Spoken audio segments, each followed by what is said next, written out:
할렐루야. 선하신 하나님을 신뢰하는 믿음으로 늘 감사 찬양 승리하는 삶을 사시기를 주님의 이름으로 축원드립니다. 오늘 감사절기이니까 앞뒤 좌우에 있는 분들과 하나님이 일하시니 감사합시다. 우리 그렇게 한번 인사하겠습니다.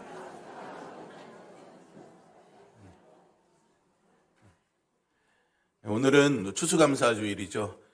구약 성경에서는 하나님이 이스라엘에게 무교절, 칠칠절, 그리고 초막절을 지키라고 3대 절기를 주셨는데 이 중에 초막절이 오늘 추수감사주일의 성경적인 기원을 가지고 있습니다.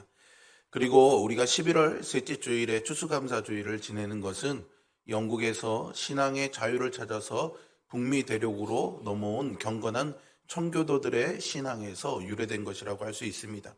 이 청교도들이 북미로 오게 된 역사적 배경은요, 영국의 헨리 8세부터 엘리자베스 여왕에 이르기까지 이 왕권 강화를 위해서 종교를 국교화하게 됩니다. 우리가 아는 성공회가 영국 국교회로서 국가가 종교를 관장하면서 왕권을 강화했던 거죠. 그런데 순수한 신앙을 강조했던 청교도들은 여기에 반대합니다. 국가와 종교, 권력과 종교는 분리되어야 한다라고 주장을 하면서 탄압을 받게 되죠. 결국에는 102명의 청교도들이 신앙의 자유를 찾아서 떠나게 됩니다.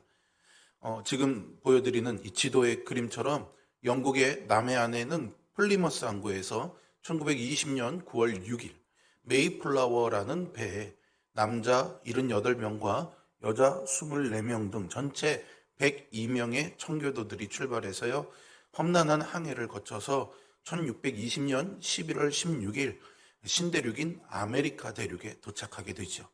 그들이 영국에서 출발할 때 떠났던 항구가 플리머스여서요, 도착한 곳의 이름도 플리머스라고 이름을 짓습니다. 청교도들이 플리머스에 도착한 후에는요, 많은 어려움을 겪었습니다. 11월 중순에 도착했으니까 바로 이 즈음이었죠. 그리고 그들이 추운 겨울을 지나게 됩니다. 강풍과 눈보라치는 추위, 그리고 질병과 식량 부족, 들짐승의 위험이나 거할 곳이 없는 절박한 삶을 살게 되죠. 그래서 결국에는 첫 겨울을 지나는 동안 102명의 사람들 중에 44명, 거의 절반의 사람이 생명을 잃고 말게 됩니다. 가족 중에 누군가 하나는 죽었다는 이야기겠죠. 그리고 그 겨울이 지나가고 봄이 찾아왔을 때 원주민들이 가져다 준 옥수수와 종자 등을 희망의 씨앗으로 뿌리게 됩니다.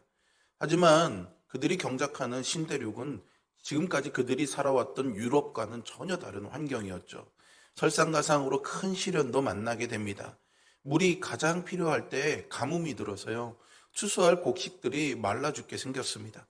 이들은 이 죽음의 위기 앞에서 기도의 날을 정하고 금식하면서 기도했더니 열흘 동안이나 비가 내리는 기적 같은 역사가 일어나게 되었고요. 이 비로 큰 가뭄의 고비를 넘어가 1621년 11월 셋째 주일 하나님께 첫 추수감사의 예배를 드렸던 것이죠. 추수한 첫 곡식과 채소들 중에서 가장 좋은 열매로 하나님께 드렸습니다. 그리고 그들이 도착한 언덕에서 예배드리면서 그 언덕의 비문에 너희 조상들이 어려움 가운데 성취한 하나님의 축복을 기억하라, 이렇게 기록해 놓기도 했답니다. 청교도들은 그때 3일 동안 감사하는 마음으로 추수 예배를 드렸는데요, 첫째 주일날은요, 온종일 하나님께 기도하고 찬양하고 말씀을 묵상했습니다. 둘째 날에는 칠면조 요리, 감자, 옥수수 이런 것들로 요리를 만들어서 서로 나누어 먹고요. 세 번째 날에는 원주민, 추장, 이런 인디언들 다 불러서 90명의 원주민을 초대해 칠면조 요리와 호박파이 등을 함께 나누어 먹으면서 감사를 나누었다고 합니다. 여러분, 이 청교도들이 처음 드렸던 이 추수감사 예배의 장면을 한번 머릿속으로 상상해 보십시오. 추수하기 전까지는 사실 이들은 먹을 것이 없었습니다. 경작해 놓은 것이 없었으니까는요. 영국에서 아무리 음식을 잘 가져왔다 해도 1년을 버틸 수는 없었을 것입니다. 그들은 그래서 먹을 것이 없어서 근근히 풀 같은 것들을 뜯어 먹으며 연명했을 것입니다. 새 옷을 지어 입을 여유도 없어서 몰골도 말이 아니었겠죠.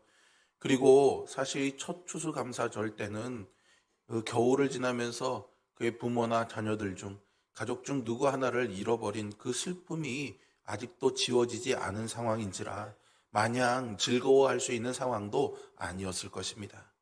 냉정히 따지고 보면 미국에 도착한 이 청교도들은 감사해야 할 것보다는요, 슬퍼할 일이 더 많았습니다. 그리고 감사하기보다는 원망할 조건들이 훨씬 더 많았겠죠. 그럼에도 불구하고 이들은 슬픔보다는 기쁨을, 원망보다는 작은 것이지만 지금 있는 것에 감사하면서 하나님께 예배드렸던 겁니다. 이것을 통해서 우리는 진정한 추수감사주일의 그 예배의 정신을 배울 수가 있습니다. 매 순간 지금 나에게 있는 것으로 온전히 감사하며 반응하겠다라는 믿음의 결단을 말이죠. 청교도들은 충분히 불평할 수 있었고 원망할 수 있었지만 그들은 그렇게 하지 않았습니다. 감사를 선택했죠. 오늘 본문의 말씀도 마찬가지입니다.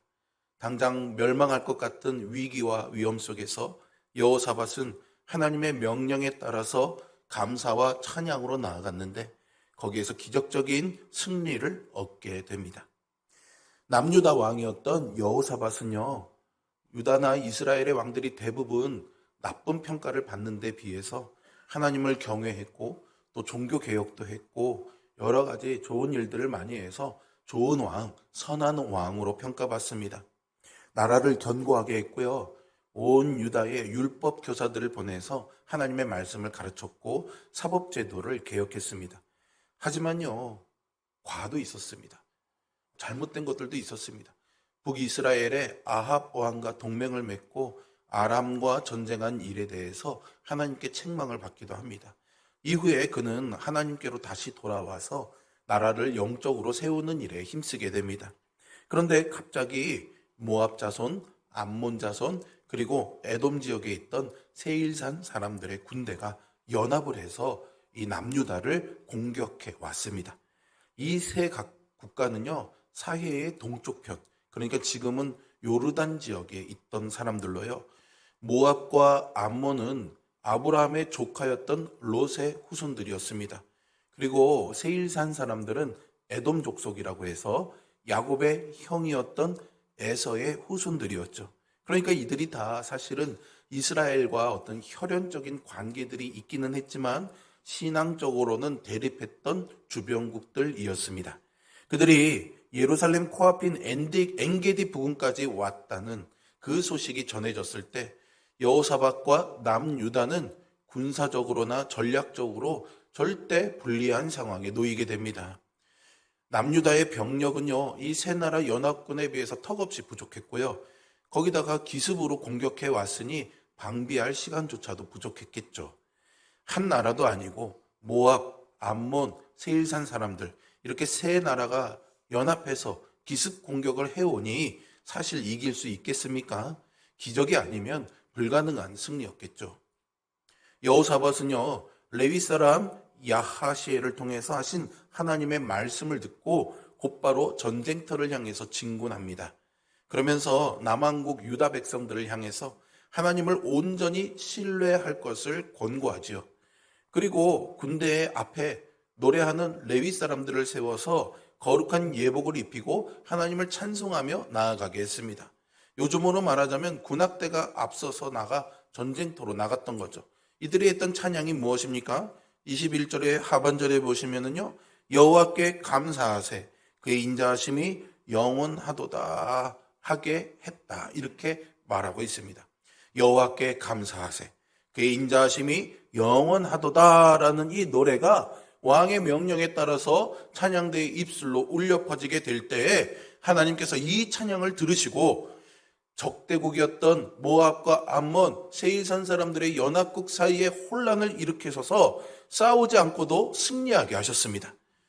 그런데 말이죠, 지금 이 선포하게 한 찬양의 고백은요, 시편 136편 대표적인 감사의 시이죠. 여기에서도 똑같은 고백으로 시작이 되고 있습니다. 여호와께 감사하라 그는 선하시며 그의 인자하심이 영원함이로다 라고 말이죠. 여기서 시편 기자는 창조와 구원, 그리고 광야와 전쟁의 역사 속에서도 계속해서 그 하나님의 인자하심이 영원하다라고 선포하고 있습니다. 그러니까 여러분, 감사는요, 어떤 상황의 결과 때문이 아니라 하나님이 이런 분이시기 때문에 라는 하나님의 성품에 대한 신뢰의 표현이라는 것을 우리는 알아야 합니다. 우리의 삶에도요, 오늘 여호사밧 같은 전쟁의 때가 얼마나 많습니까? 육아전쟁, 입시전쟁, 취업 경쟁, 이런 전쟁들이 많잖아요. 이거 큰 것들뿐만이 아니라 소소한 그런 전쟁들이 얼마나 많습니까? 그런데 그때는 우리가 오늘 이 말씀처럼 여호와 하나님 앞에 감사의 노래를 불러야 될 때인 줄로 믿으시기 바랍니다. 감사는요, 두려움을 몰아내는 믿음의 고백이고 하나님이 여전히 선하시고 인자하심을 선포하는 승리의 선언이기 때문이죠. 여러분, 감사는요, 전쟁의 끝에 부르는 노래가 아니라 전쟁 속에서 믿음으로 드리는 찬양입니다. 이 감사의 노래가 여러분들의 입술에서 끊이지 않기를 바랍니다. 전쟁이 끝나야 감사하는 사람이 아니라 전쟁 중에서도 늘 하나님께 감사할 수 있는 사람이 되기를 소망합니다. 그때 하나님께서 우리의 찬양을 들어주시고 두려움의 전장을 승리의 자리로 바꿔주실 것입니다. 그러면 우리가 조금 더 구체적으로 여호사밧이 감사를 통해서 어떤 기적을 경험했는지 한번 더 살펴보겠습니다. 첫 번째로 감사할 때요, 승리하는 기적이 있었습니다. 22절과 23절의 말씀을 같이 한번 읽어보겠습니다. 그 노래와 찬송이 시작될 때 여호와께서 복병을 두어 유다를 치러 온 암몬 자손과 모압과 세일산 주민들을 치게 하심으로 그들이 패하였으니 곧 암몬과 모압 자손이 일어나 세일산 주민을 쳐서 진멸하고 세일 주민들을 멸한 후에는 그들이 서로 쳐 죽였더라. 아멘. 사실 이 앞에 나오는 역대하 18장에 보시면 여호사밧이요, 자기 아들을 바알을 섬기는 이세벨의 딸 아달랴와 결혼을 시켜서 북이스라엘의 아합 왕과 사돈 관계로 정략적인 연합을 구성하게 됩니다. 그래서 아람 국가에 빼앗긴 길르앗 라못을 되찾기 위해 함께 공격하게 되죠. 여호사밧이 길르앗 라못 전쟁에 참여한 이유는 겉으로는 형제 국가인 북이스라엘과의 협력처럼 보이지만 실상은 하나님보다 사람과의 관계를 우선시한 타협의 결과였습니다. 이 사건은 신앙적으로 우리에게 분명한 영적 지혜를 주는데요. 하나님의 뜻을 묻기 전에 세상의 논리로, 인간적인 논리로 판단한다면 신앙의 길에서 미끄러진다라는 것이죠. 여호사밧은 훗날 하나님께로 다시 돌아와서 종교 개혁 등을 하지만요, 이 사건은 그의 생애에서 씻을 수 없는 신앙적인 실수로 남습니다. 아무튼 이런 실패의 경험이 있었던 남유다의 여호사밧이 북이스라엘 아합과의 연합에서 아람 군대 하나도 이기지 못했잖아요. 그런데 한 나라도 아닌 암몬 그리고 세일산 사람들, 이렇게 모압 세 나라가 연합해서 공격해 오고 있으니 이거 이겨낼 수 있겠습니까? 그런데 말이죠, 이겨냅니다. 노래와 찬송이 시작되니 하나님께서 그들을 치셨던 거죠. 하나님께서 어떻게 그들을 치신 것일까요? 남유다의 병사들은 단지 찬양하는 자들을 앞세워서 하나님을 찬양하면서 진군했을 뿐입니다. 그런데 암몬, 모압, 세일산 사람들, 이 사람들 사이에 자중질환이 일어나서 처음에 암몬과 모압 자손이 세일산 사람들을 다 죽여버리고, 그리고 나서는 모압과 암몬도 서로 다 죽여버리는 그런 자중질환이 일어나게 됩니다. 재미있는 것은 22절에 하나님께서 복병을 두어서 서로 치게 했다라고 기록하고 있는데요, 사실은 자기들끼리 치고받고 싸운 것이죠. 그러니까 이 복병은 실제 숨겨놓은 남유다의 복병일 수도 있고요, 보이지 않지만 하나님의 계획 아래에 있는 그런 보이지 않는 복병일 수도 있습니다. 어떤 것이 분명한지는 확실히 알 수 없지만 분명히 하나님께서 이 가운데 개입하고 계신다는 사실을 분명히 알 수 있겠죠. 아마 상상해 보면 이런 것 같습니다. 남유다 군인들이 사실은 무서워서 진영 안에서 꼼짝도 하고 있지 않아야 되는데 오히려 당당하게 노래를 부르면서 전쟁을 하러 나오고 있으니 모압과 암몬 사람들이 이거 이상하다. 분명히 이 배후에 음모가 있을 거다. 저 세일산 사람들이 친척이라는 이유로 우리를 배신하고 남유다편에 섰을지도 몰라. 이런 의심을 했던 것 같습니다. 이런 의심이 오해를 불러와서 결국에는 모압과 암몬 두 나라가 에돔 족속인 세일산 사람들을 먼저 쳤고, 그리고 의심이 의심을 낳고 배신이 배신을 낳는다고요. 모압과 암몬도 서로 또 의심하게 돼서 싸워 진멸시키게 되는 거죠. 어떻게 보면 참 어처구니 없는 상황이기도 한데요. 이 모든 것들은 조금 전에 우리가 복병을 두신 하나님이 계셨다라는 말씀을 살펴보면 하나님이 이 모든 것들을 하신 것임이 분명한 것을 믿습니다. 중요한 것은 노래와 찬송이 시작될 때 이런 일이 있었다라는 점이죠. 이렇게 우리의 영적 생활에 있어서 감사와 찬송은 참으로 소중합니다. 그것은 감사와 찬송이 곧 믿음이요 입술의 시인이기 때문입니다. 로마서 10장 10절에서 사람이 마음으로 믿어 의에 이르고 입으로 시인하여 구원에 이르느니라 말했습니다. 감사의 찬송으로 구원의 역사가 일어납니다. 우리의 입술의 고백으로 하나님의 역사가 일어날 줄 믿으시기를 바랍니다. 그러니까 우리가 어떤 상황에서도 불가능하다고 여겨져도 이길 수 없다고 여겨져도 감사하고 찬송하면은 죄를 이기고 사단을 이기고 세상을 이길 줄로 믿으시기를 바랍니다. 그뿐 아니라 풍성한 구원의 기쁨도 누릴 것입니다. 다니엘서 6장에 보시면 바사왕이 30일 동안 왕 외에 어떤 신에게나 사람에게 기도하면 사자굴에 던져 넣겠다라는 조서의 명령에 사인을 합니다. 다니엘은요, 그 사실을 알고도요, 늘 해오던 대로 하루에 3번 예루살렘을 향해서 무릎 꿇고 기도하면서 하나님께 뭐 했다고 되어 있습니까? 감사했다라고 다니엘서 6장 10절에 되어 있습니다. 여기서 중요한 표현이 바로 기도하며 하나님께 감사했다라는 표현입니다. 이 감사는요, 상황적인 감사가 아닙니다. 어떤 일이 일어나서 좋기 때문에 하는 감사가 아닌 거죠. 결과를 보기 전에 하나님이 이 일 가운데 분명히 역사하고 계신다. 하나님이 이 상황 가운데서도 나와 반드시 함께하고 계신다라는 하나님이 여전히 주권자이심을 믿는 감사였던 겁니다. 그는 사자굴에 던져질 위기 속에서도 하나님이 다스리고 계시고 하나님의 선하신 뜻이 있음을 믿었기 때문에 그 상황에서 기도하고 감사할 수 있었던 것이죠. 결국 하나님께서 다니엘의 믿음을 기뻐하셔서 사자의 입을 막으시고 다니엘을 구원하셨습니다. 여러분, 이 다니엘의 감사는 평범한 감사가 아닙니다. 목숨을 건 감사였죠. 그랬더니 사자도 그를 먹지 못했던 겁니다.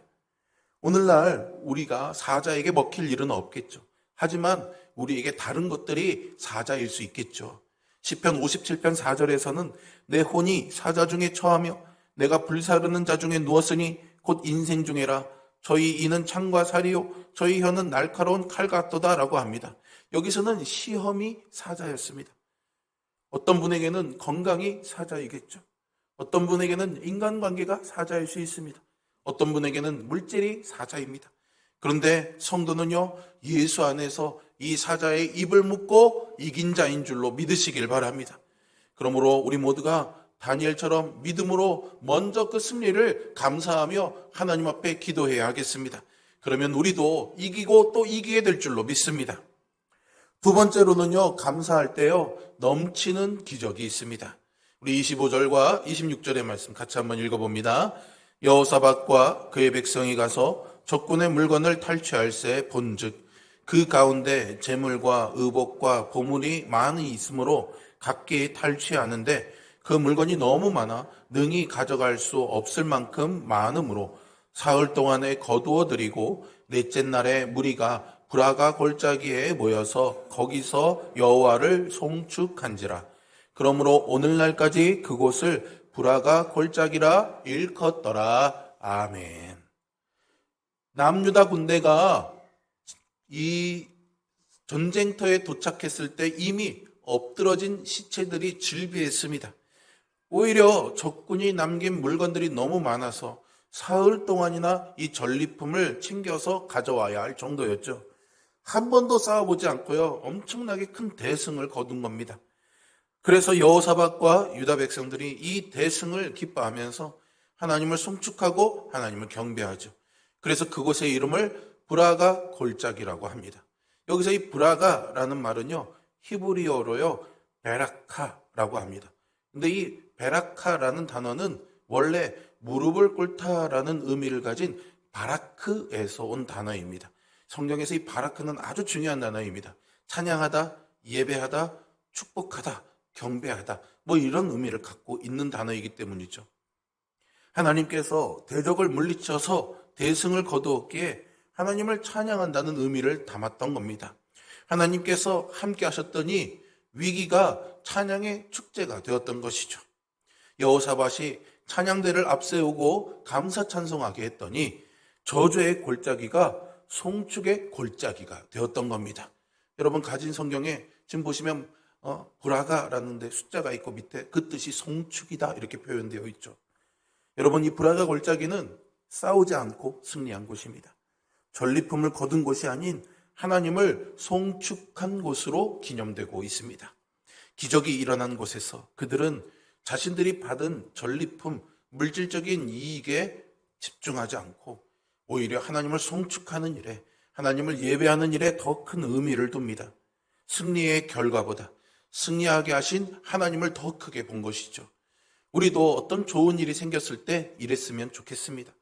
축복 그 자체보다 복을 주신 그 하나님께 영광 돌리는 우리 모두가 되기를 바랍니다. 혹시 여러분들의 삶에 해결된 문제라든가 혹은 감사할 문제들이 있다면 잠시 멈추고 그곳을 송축의 골짜기, 브라가 골짜기로 선포하시기 바랍니다. 하나님께 받은 복을 세어보고 그 축복 자체보다 하나님을 송축하는 것이 진정한 신앙임을 잊지 마시기 바랍니다. 이렇게 감사는요, 모든 것을 넘치게 하는 축복이 있습니다. 감사하면 은혜가 더하여 넘칩니다. 그래서 바울은 고린도후서 4장 15절에서 많은 사람의 감사함으로 말미암아 은혜가 더하여 넘쳐서 하나님께 영광을 돌리게 하려 함이라 했습니다. 여러분, 많이 받아야 넘치는 것이 아닙니다. 적게 받았어도요, 감사하면 차고 넘칠 줄로 믿습니다. 다른 사람처럼 받은 것 없어도 날 하나님의 자녀로 택해 주신 것만 해도 감사해서 날마다 찬송할 때 우리의 심령에 은혜가 차고 넘칠 것입니다. 반면에 아무리 귀한 것을 많이 받았어도 감사할 줄 모르면 영적으로 빈곤한 자가 될 수밖에 없겠죠. 여러분, 오병이어의 기적 아시죠? 수천 명이 모인 자리에서 보리떡 5개, 물고기 2마리뿐이었지만 예수님께서 그것을 들어서 축사하시고, 즉 감사하실 때 여자와 아이 외에도 5천 명이나 먹고도 12광주리가 남는 기적이 나타났죠. 하나님께서 예수님 안에서 우리에게 온갖 좋은 것들을 주십니다. 그런데 그것이 다가 아님을 알아야 됩니다. 모두가 그 복을 다 누릴 수 있는 게 아니라는 거죠. 그것은 믿고 감사하는 자의 것입니다. 그러니 감사의 신앙으로 여러분들의 삶이 송축의 골짜기, 복의 골짜기, 브라가 골짜기가 되기를 주님의 이름으로 축복합니다. 마지막으로 3번째, 감사할 때 평안과 즐거움의 기적이 있습니다. 우리 27절부터 30절까지의 말씀을 같이 한번 읽어봅니다. 유다와 예루살렘 모든 사람이 다시 여호사밧을 선두로 하여 즐겁게 예루살렘으로 돌아왔으니 이는 여호와께서 그들이 그 적군을 이김으로써 즐거워하게 하셨음이라. 그들이 비파와 수금과 나팔을 합주하고 예루살렘에 이르러 여호와의 전에 나아가니라. 이방 모든 나라가 여호와께서 이스라엘의 적군을 치셨다함을 듣고 하나님을 두려워함으로 여호사밧의 나라가 태평하였으니 이는 그의 하나님이 사방에서 그들에게 평강을 주셨음이더라. 아멘. 여호사밧은요, 이제 남한국 유다의 백성들과 함께 기쁨으로 하나님을 찬양하면서 예루살렘으로 돌아왔습니다. 전쟁터로 출정할 때도 레위 사람들이 찬양대를 앞세워서 하나님을 찬양하며 나아갔는데 돌아올 때도 하나님을 찬양하면서 예루살렘으로 돌아왔던 거죠. 처음과 끝이 모두 다 하나님을 향한 찬양이었음을 우리가 알 수 있습니다.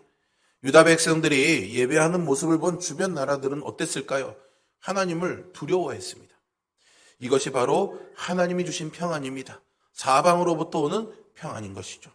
이러한 놀라운 하나님의 역사로 인해서 주변 나라들은 하나님을 두려워했고, 여호사밧이 다스리는 남한국 유다는 하나님께서 주시는 평강 가운데 태평성대를 누렸던 것입니다. 이 평안은 군사력이 아닌, 인간의 방법과 전략이 아닌 하나님을 향한 믿음에서 비롯된 것임을 잊지 마십시오. 이렇게 감사할 때 우리 모두에게도 즐거움과 평강이 있을 줄로 믿습니다.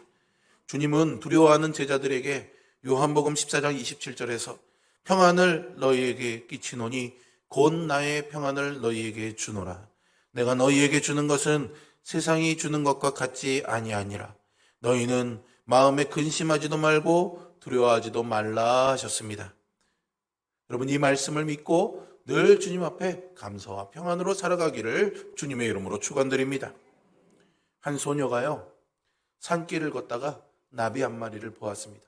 너무 예쁜 이 나비를 따라갔는데 그만 이 나비가요, 거미줄에 걸렸습니다. 거미줄에 걸려서 버둥대는 모습을 보니까 안타까워서 이 소녀가 가시덤불을 제치고 이 거미줄에 걸려있는 나비를 구해줬습니다.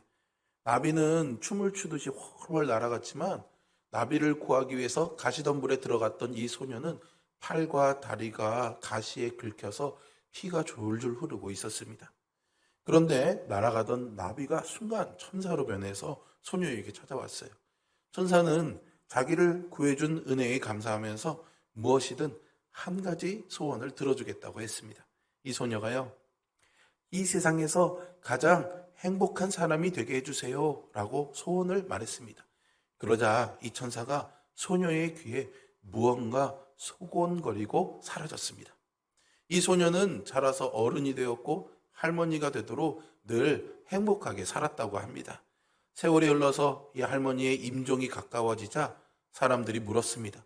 할머니, 평생 행복하게 살 수 있었던 비결이 뭐예요? 그때 그 천사가 소곤거렸던 말이 무엇인가요? 그러자 할머니가요, 천사가 이렇게 말했지. 구해줘서 고마워요. 소원을 하나 들어줄게요. 당신의 소원에 대한 대답은 무슨 일을 당하든지 감사하다고 말하세요. 그러면 평생 행복할 거예요 라고 했답니다. 그래서 이 할머니가 그 천사의 말대로 늘 감사했더니 정말 이렇게 행복하게 살았다고 합니다. 여러분, 여호사밧과 남유다 백성들은 싸우지 않았지만 찬양으로 승리했습니다. 그들은 무기로 칼을 든 것이 아니라 감사와 믿음의 노래를 앞세웠습니다. 감사는요, 여전히 함께 하신다는 믿음의 고백이며 어두운 현실 속에서 하나님의 선하심을 붙드는 영적인 승리입니다. 오늘 우리가 감사의 기도, 감사의 노래를 불러드릴 때 하나님은 우리의 절망을 소망으로, 우리의 막힌 길을 생명길로 바꿔주실 줄로 믿습니다. 감사는요, 우리의 생각을 초월하는 능력이 있습니다. 감사하는 자에게 하나님이 승리의 기적, 넘치는 은혜, 평안과 즐거움의 기쁨을 허락해 주실 것입니다. 오늘 추수감사주일, 우리의 마음이 이 은혜로 채워지는 감사의 제단이 되기를 바랍니다.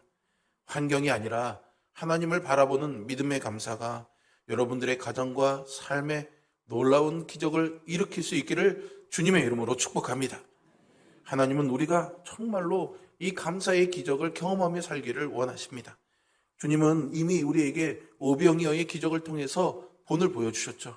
감사할 때 승리의 기적, 넘치는 기적, 평안과 즐거움의 기적이 있습니다. 그러므로 우리 모두가 하나님과 그 은혜와 하나님의 일하심을 기억하면서 생각하면서 날마다 감사 찬송하며 하나님께 영광 올려드리고 승리하는 기적의 주인공으로 살아갈 수 있기를 주님의 이름으로 축복합니다. 기도하겠습니다.